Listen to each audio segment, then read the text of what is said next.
Common Muslim girl tag. I made up these questions because I hadn't found one online at all, and the few channels that are similar to mine, I didn't see that any of you guys had any, so I'll be tagging you in the description box below. I hope you'll do this tag. It's like the common white girl tag. It's like the common black girl tag, which is the newer and less popular one as well.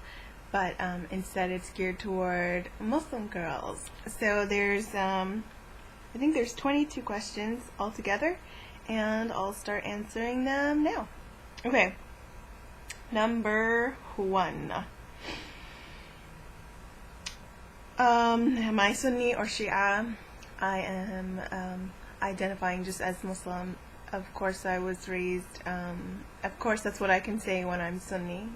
That, oh, I'm just Muslim. It's easy for me to say that because Shias are more the minority, but they're persecuted more than the Sunni. So that's a privilege I have. I also don't think there's that much of a big difference unless the people insist on it, and I think that's more political than it is religious.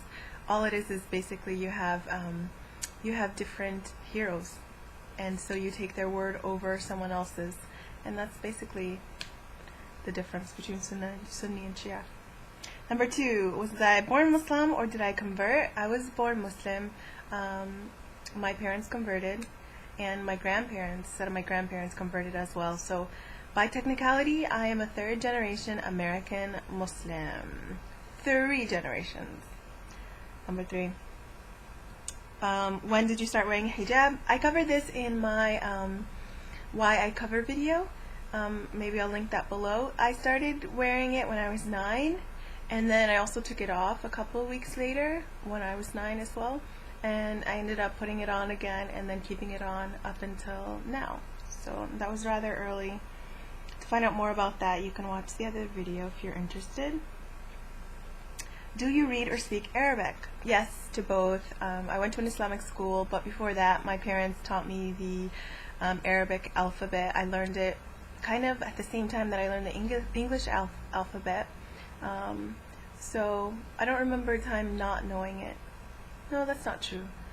I remember having to practice it and feeling like another song you had to learn, another Arabic, another this or that, so that's not true. I probably read it better than I speak it now, but I used to speak it. I used to be fluent in, I'd say, the Egyptian Arabic, because I lived there for a while, and I picked it up so easily from like the taxi drivers and off the street, and I'm just a bit rusty now. But yeah, if you put me in a Middle Eastern country, I would be okay to ask and figure out where I need to go and things like that. So that was number 4. Number 5, how much Quran do you know? At this very moment, if I were to say that, I'm rusty. I need to practice, and please pray for me that I don't forget what I have memorized. But juz amma, when you're a kid and you go to an Islamic school, they like to have you memorize the whole last juz or para of the Quran. It's 1/30 of the Quran. So that should be good under my belt.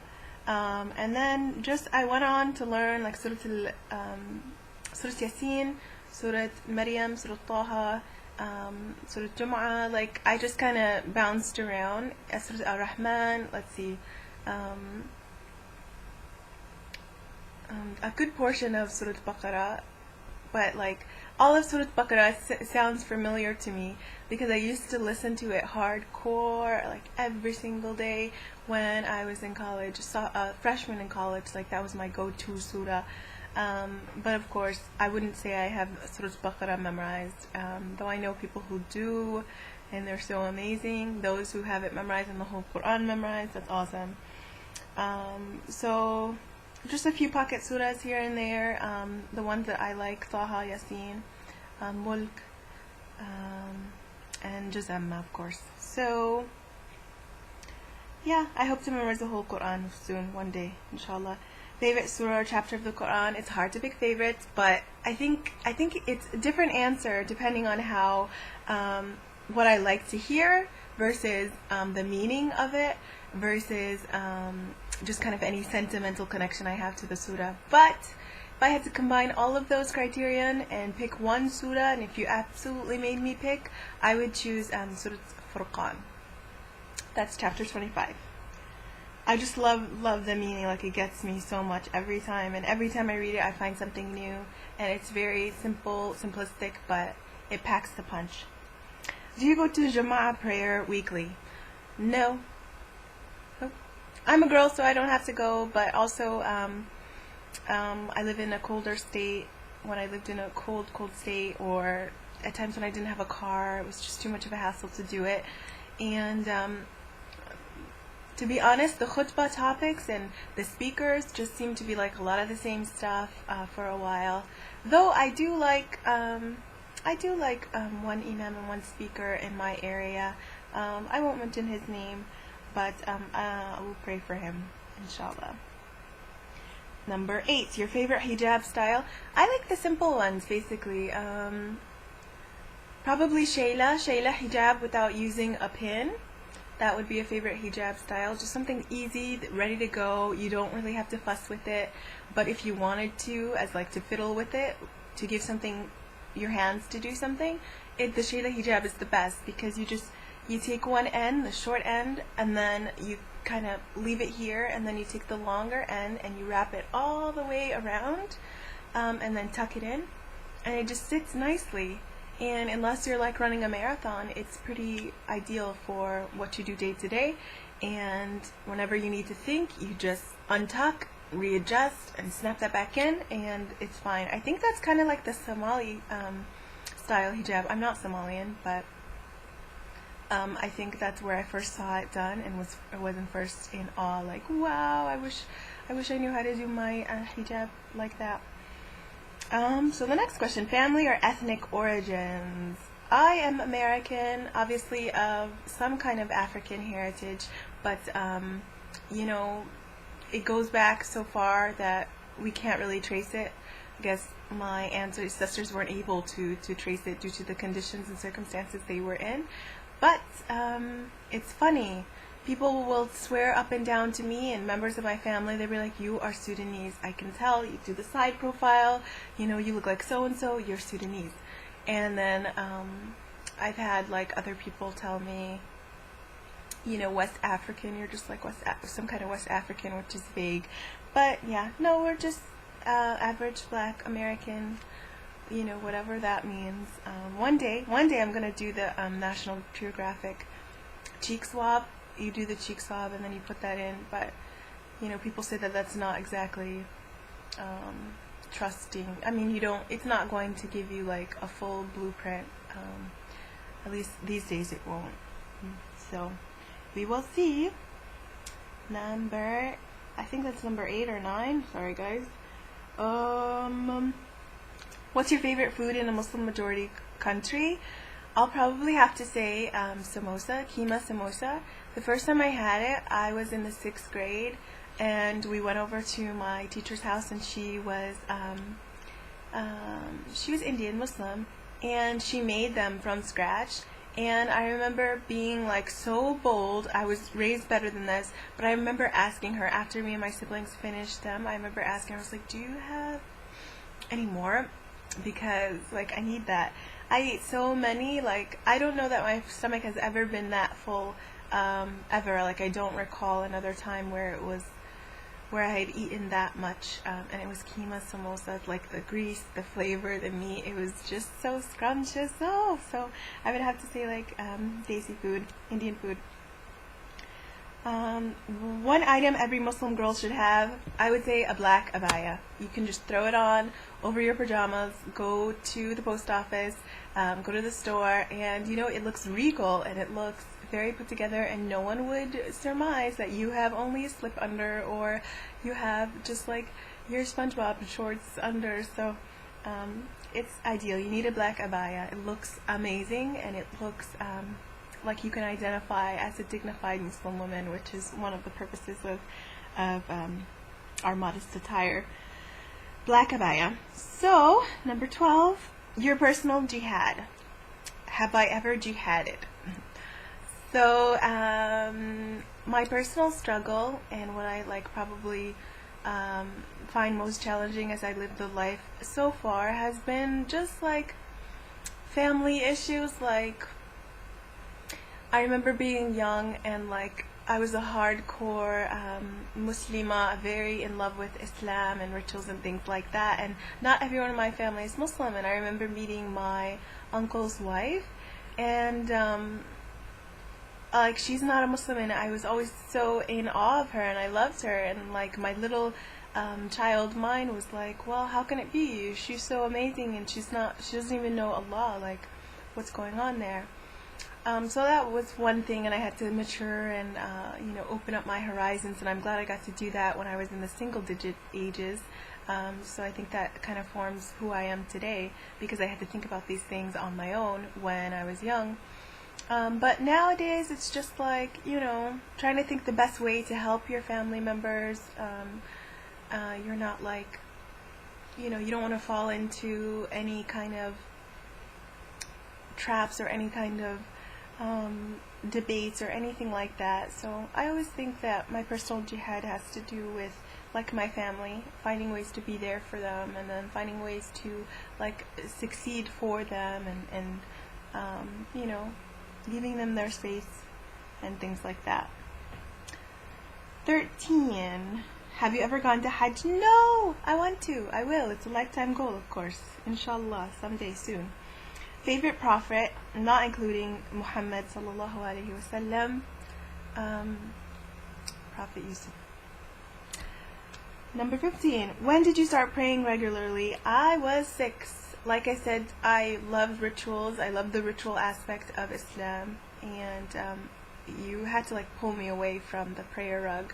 I would wake up my family for Fajr. I was like that bubbly, annoying, cheery girl. So I was 6 years old when I started praying regularly, which is early, but I wanted to. I loved it. You can't take my salah away from me. I love it. Most influential scholar or speaker to your life? It's hard to choose. I would maybe say Tariq Ramadan, Ikram Hawrami. I don't know. It's hard. But also I've had like anger towards some scholars and Islamic speakers, justified or not. But when you were a teenager growing up, and like you don't find their advice applied to you, or you just didn't understand what they were saying, or you felt they didn't understand you. So, but I like Tariq Ramadan, I guess. The most beautiful spiritual experience that you've ever had? There are so many. I have a lot, but I think when I was around 11 or 12 years old, I had knocked on the Imam, the Sheikh's wife's door, and I was like, can you ask her if we can have a women's get together and like have like a halaqah? And the person, I think it was her daughter-in-law who opened the door, she was like, okay, one moment. And then she goes back, and she's gone for a while, and she comes back to the door, and she gives me some candy, and she's like, no, sweetie, run along. And then a couple of days later, there was a tornado, a huge tornado, and so everyone had to go into the sheikh's house because he had a basement, and all of the women were in the basement, and all the men were like doing whatever the men do in that crisis, like securing the animals, because it was like on a farm type situation. And then we had a halaqah while the storm was going on, and a little dhikr. So I was like, wow, did I cause this? Uh-oh. And it was nice. So I got what I wanted, 19. Have you ever dealt with any Islamophobes, racism, or prejudice often? Yes, unfortunately I have. I wouldn't say a lot, but I wouldn't say, like, I ask myself in the morning, is this going to be a day where someone says something stupid to me? Is it going to be that kind of day or not?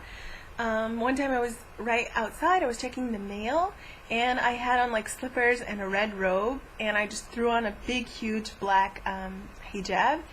And I had a neighbor across the way who started yelling at me. He was like, why do you wear that? Do you know you don't have to wear that? This is America. this is America. And I was like, I know, I want to wear it. And honestly, there are a few times that I felt ever oppressed in my life in general, and him like shouting at me was one of them. I've never felt so oppressed in my life. Like, can I get my mail here? Like, I pay rent just like you. And not only that, but like, if you went by appearances, like, I don't know what his mental state was, but his hair was long and gray. It looked kind of greasy or clumpy. He had like on a t-shirt, you know, it was like, you could almost see his belly. I was not trying to look at his stomach, but, you know, and here you are yelling about me and what I'm wearing.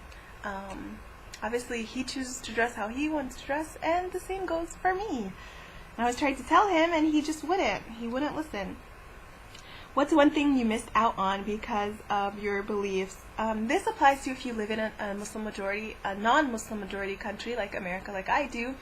And I would say that it was Halloween. Like, I used to want to play dress up. I'm an artsy, creative person, and I love candy. So I just didn't understand like why my parents wouldn't allow us to like trick or treat and stuff. It was like free candy and free sweets, and we all have like a sweet tooth in my family, so I always felt like so left out. Like, they're giving away free stuff. Let me, you know. But I feel differently now, and I realized it was just about feeling excluded, and it wasn't about any sort of like belief.